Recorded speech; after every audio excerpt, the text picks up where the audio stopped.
غور کریں کہ جن کے بچے MBBS کرنے کے بعد، MBA کرنے کے بعد، MD کرنے کے بعد، MS کرنے کے بعد، MTech اور BTech کرنے کے بعد بھی آج جب وہ پینٹ کی چین کھول کر گدھے اور کتے کی طرح کھڑے ہو کر جب وہ پیشاب کرتے ہیں تو وہ مائیں غور کریں کہ انہوں نے اپنے بچوں کو کیا پڑھایا. کہا میں چاہتا ہوں کہ مجھ سے پہلے میری ماں کو پھانسی کے پھندے پہ لٹکایا جائے. پوچھا گیا کیوں؟ اسی طریقے سے اب یہ نہیں کہا جا سکتا کہ پردہ کیوں ہے. مرد تو بازاروں میں گھومے اور عورتوں کو پردے کی چہار دیواری کے اندر قید کر دیا جائے. یہ کہاں کی عقل مندی ہے کہ عورت کو گھر کے اندر گھسا کے رکھا جائے؟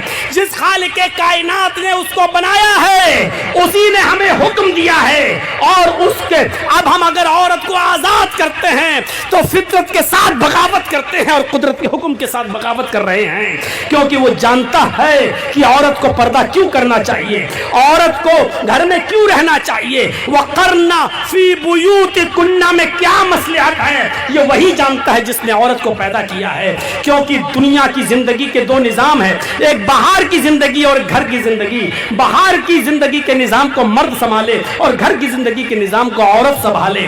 یہ دو اور دونوں کے کام بٹے ہوئے ہیں. عورتوں کو گھر کے کام سنبھالنے کے لیے پیدا کیا گیا ہے، مردوں کو باہر کے کام سنبھالنے کے لیے پیدا کیا گیا ہے. اب عورتیں اگر مردوں کی طرح باہر کے کام سنبھالنے لگیں گی تو بچوں کی پرورش نہیں ہو پائے گی، صحیح تربیت نہیں ہو سکتی ہے، ان کی صحیح نشو نما نہیں ہو سکتی ہے، اور اسی لیے پھر وہ بگڑیں گی. اور جو آج مزاج چل رہا ہے غیر مسلموں کے ساتھ شادی کرنے کا، تو آپ دیکھ لیجئے کورٹ کا مزاج، آپ دیکھ لیجئے ہائی کورٹ کے اندر کتنی مسلم لڑکیوں کی اپلیکیشنیں پینڈنگ میں پڑی ہوئی ہیں کہ ہو سکتا ہے کہ میرے ماں باپ روک لگا دیں، لہذا میں آج ہی سے اپلیکیشن دے رہی ہوں، فلاں فلاں غیر مسلم لڑکے کے ساتھ میں اپنی مرضی سے شادی کرنا چاہتی ہوں. یہ اسی کا نتیجہ ہے کہ ہم نے عورتوں کو ان کے گھروں میں ہم نے ان کو ٹھہرا کر نہیں رکھا ہے، ہم نے ان کو بے پردگی کا سے گھومنے کی اجازت ہم نے دے دی ہے، اس لیے وہ آج ہمارے سروں پر سوار ہو چکی ہیں.